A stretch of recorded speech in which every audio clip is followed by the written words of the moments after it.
अस्सलाम वालेकुम नाज़रीन, मेरा नाम सनम है। मेरी उम्र 15 साल है।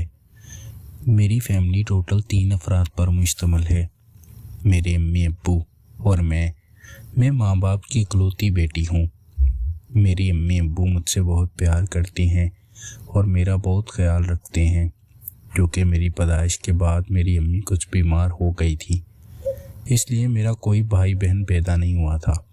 मेरे अब्बू को फैमिली वालों ने घर से निकाल दिया था, क्योंकि मेरे अब्बू की फैमिली वाले कहते थे कि तुम दूसरी शादी कर लो। लेकिन मेरे अब्बू मेरी अम्मी से काफ़ी प्यार करते थे, इसलिए मेरे अब्बू ने दूसरी शादी नहीं की थी और मेरी अम्मी को तलाक नहीं दी थी। इसलिए मैं माँ बाप की इकलौती बेटी हूँ। मेरे अम्मी अब्बू मेरे से बहुत लाड करते हैं और मेरा बहुत ख्याल रखते हैं। मेरे अब्बू मुझे स्कूल छोड़ कर आते हैं। मैं मैट्रिक में पढ़ रही हूँ। मुझे दुनियादारी का नहीं पता था और मैं मासूम सी थी, इसलिए मैं सभी लड़कों के साथ हंसकर बातें करती और कई लड़के भी मेरे दोस्त बन गए थे। लेकिन मैंने उस चीज़ का मज़ा आज तक नहीं लिया था, क्योंकि मुझे नहीं पता था कि लड़का लड़की के दरमियान क्या होता है, और ना मैंने आज तक ऐसा तजुर्बा किया था। मुझे शौक़ था कि मैं लड़का लड़की का वो काम देखूं या किसी लड़के के साथ वो काम करूं जो अम्मी अब्बू आपस में करते हैं। क्योंकि मैं छोटी सी होती थी, अम्मी अब्बू को देखती आ रही थी। वो कुछ ख़ास पर्दा नहीं करते थे। अम्मी अब्बू की पसंद की शादी थी। अब्बू अम्मी को बहुत लाइक करते थे, इसलिए वो कुछ ज़्यादा पर्दा नहीं करते थे। दिन को भी वो शुरू हो जाते थे। मैं अक्सर अम्मी अब्बू को देख भी लेती थी तो किसी को नहीं बताती थी, और मैं दिल में सोचने लगती थी कि ये क्या होता है।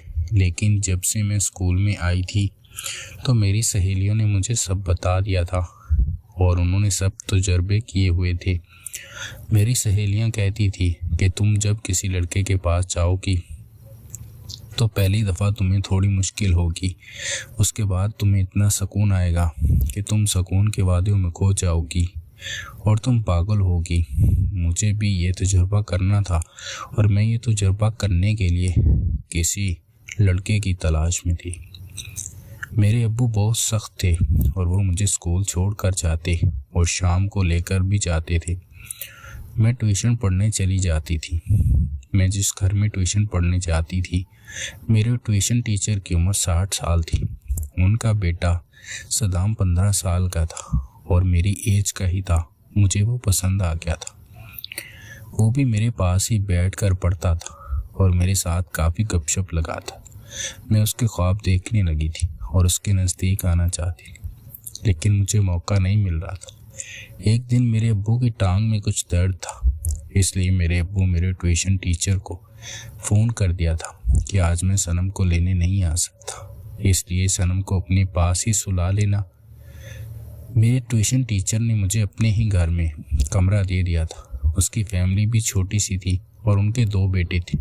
एक बेटा छोटा था और एक बेटा सदाम था, जिसकी मैं आशिक हो गई थी और मेरी पसंद था। इसलिए ट्यूशन टीचर ने मुझे खाना वगैरह दिया और शाम को मुझे अलग कमरा दिया था। सदाम और मेरा कमरा साथ साथ ही था, इसलिए मैं शाम को सदाम के कमरे में चली गई। सदाम मेरे ट्यूशन टीचर का बेटा था और मैं उसकी आशिक थी। मैं जब उसके पास गई तो वो अंदर पढ़ रहा था। मैं भी बहाने से उसके पास पढ़ने लगी और पढ़ते पढ़ते ही मैंने उसको अक्साना शुरू कर दिया था। मैंने उसको पूछा कि तुम्हें कोई लड़की पसंद है, तो वो कहने लगा मैं किसी लड़की को भी लाइक नहीं करता।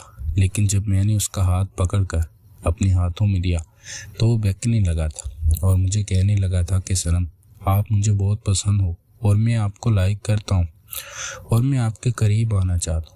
जब मैंने अपने लिए उसकी ज़ुबान से ये अल्फाज सुने तो मैं तो पागल होने लगी थी और मैं खुद भी उसको अपने करीब देखना चाहती थी।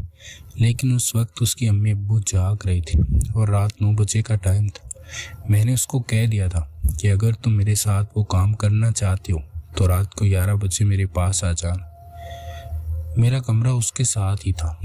मैं उसको ये बात करके अपने कमरे में चली गई थी, लेकिन वो इस कदर मेरे पीछे पागल हो गया था कि वो उसी वक्त उठ के मेरे कमरे में आ गया था और कहने लगा था कि मेरे अम्मी अब्बू एक दफ़ा कमरे में चले जाएं تو باہر نہیں نکلتے، اس لیے ہمیں کوئی بھی پوچھنے والا نہیں ہے۔ میں آپ کے کمرے میں ہی رک جاؤں گا۔ میں نے بھی اس کو ہاں کر دی تھی اور اس کو اپنے قریب لے آئی تھی۔ وہ میرے ساتھ کرنے لگا اور میں اس کے ساتھ دینے لگی۔ اس نے اپنا چارجر میری بیٹری میں ڈال دیا تھا۔ مجھے پہلی دفعہ کچھ الجھن ہوئی، لیکن اس کے بعد مجھے وہ راحت ملی تھی جو ساری زندگی میں نے ایک دفعہ بھی نہیں لی تھی۔ میں اب اس کے عشق میں پاگل ہو گئی تھی۔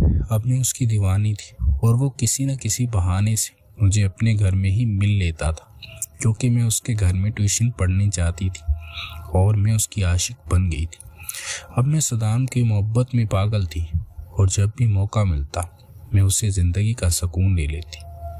ناظرین، اگر آپ کو یہ کہانی پسند آئی ہو تو ویڈیو کو لائک کر دیں۔ بہت بہت شکریہ۔